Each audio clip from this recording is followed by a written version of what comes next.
Hi, Anil Nair here. Simplification previous year question. Mixed fraction మీద question. 5 1 by 2. 5 2s are 10, 10 plus 1 11. 11 by 2 minus 3 1 by 3. అంటే 10 by 3 into right of అంటే into sir. ఇప్పుడు సపోజ్గా మనము 1/5 of 20 అన్నాం. ఏం చేస్తాం sir? 1/5 into 20 చేస్తాం. ఆఫ్ ఉంటే ఇంటూ సార్. రైట్ ఇంటూ 1/5/13 అంటే ఇది 18/13. ఇంతవరకు క్లియర్గా sir?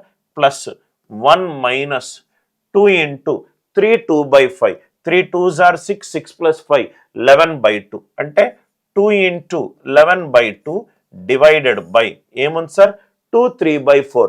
2 4s are 8, 8 plus 3 11/4. 11/4.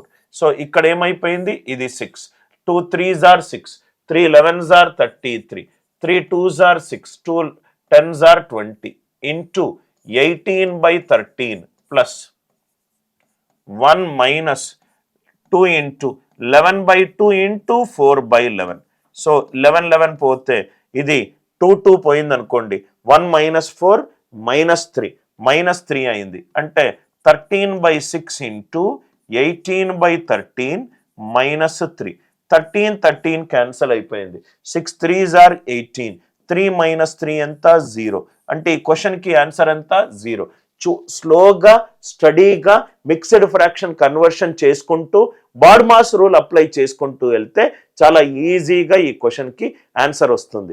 Concept అర్థమవుతే వీడియోని లైక్ చేయండి, షేర్ చేయండి, ఛానల్ని సబ్స్క్రైబ్ చేసుకోండి.